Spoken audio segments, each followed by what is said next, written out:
Insap, Inspirasi Sabda Gereja Kristus Raja Paroki Bajiro. Ibu bapak dan saudara-saudari terkasih, pada Inspirasi Sabda hari Kamis 4 November ini kita bersama dengan gereja memperingati Santo Carolus Borromeus. Dia juga seorang pribadi yang sangat komitmen untuk pendampingan gereja, terutama generasi muda. Bagaimana mereka didampingi, ditemani sampai akhirnya dipastikan beroleh perjumpaan dengan Tuhan. Dan kita hari ini akan diajak untuk merenungkan sabda pada Inspirasi Sabda, diambil dari Injil Lukas bab 15 ayat 1 sampai dengan 10. Dan nanti kita akan merenungkan satu ayat yang menjadi inspirasi bagi kita hari ini. Dalam nama Bapa dan Putra dan Roh Kudus, amin. Syukur bagimu Tuhan atas hari yang Kau berikan pada kami. Berkatilah kami yang akan merenungkan sabdamu hari ini. Semoga kami diteguhkan, dikuatkan dalam permenungan sabda. Demi Kristus Tuhan dan pengantara kami. Amin. Injil Lukas bab 15 ayat 1 sampai 10 dan satu ayat yang kita renungkan berbunyi demikian. Bersukacitalah bersama aku, sebab dirhamku yang hilang telah kutemukan. Dan aku berkata kepadamu, demikian juga akan ada sukacita pada malaikat Allah karena satu orang berdosa yang bertobat. Saudara-saudari terkasih, salah satu ciri dan kunci orang yang bisa dan layak untuk menghadapi atau menerima karunia kehidupan kekal adalah pertobatan. Orang yang selalu merefleksikan diri, orang yang selalu mencoba untuk memperbaiki hidupnya dengan bertobat.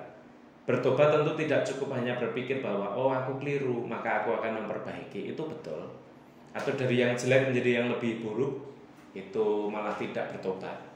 Tetapi dari yang buruk menjadi lebih baik, itu pertobatan, dan itu sudah lumrah. Tetapi inti dan arti dari pertobatan yang saya tawarkan adalah bertobat berarti berpikir lebih jauh ke depan. Misalnya, seorang bapak bertobat tidak mau merokok lagi karena divonis dokter jantung. Kalau hanya karena dia ketakutan akan jantung dan mati, betul itu pertobatan. Tetapi bahwa ketika si bapak ini berhenti merokok dan berpikir bahwa ketika aku merokok ternyata ada ketidakadilan terjadi di dalam keluargaku. Kenapa? Karena dia gaji yang diberikan istrinya, sementara dari gaji itu diambil untuk merokok. Menurut saya ini tidak adil. Dan ketika dia berhenti merokok berarti berpikir soal ada ketidakadilan yang ingin dihentikan di dalam keluarga itu. Disitulah berpikir jauh ke depan. Dia tidak hanya berpikir soal kesehatan, tetapi juga berpikir soal keluarga dan juga soal keadilan.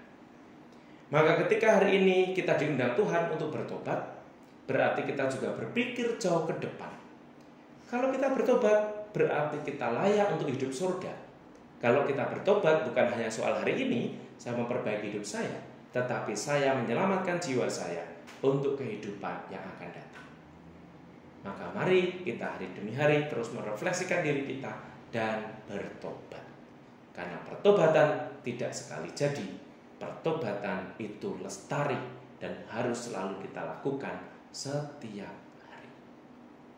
Semoga Tuhan memberkati seluruh usaha dan segala hal yang kita lakukan hari ini, dan berkat Tuhan melimpah untuk kita semua dalam nama Bapa dan Putra dan Roh Kudus. Amin. Selamat beraktivitas, berkah dalam, dan ingat pesan Ibu, menjaga jarak, mencuci tangan, dan menggunakan masker.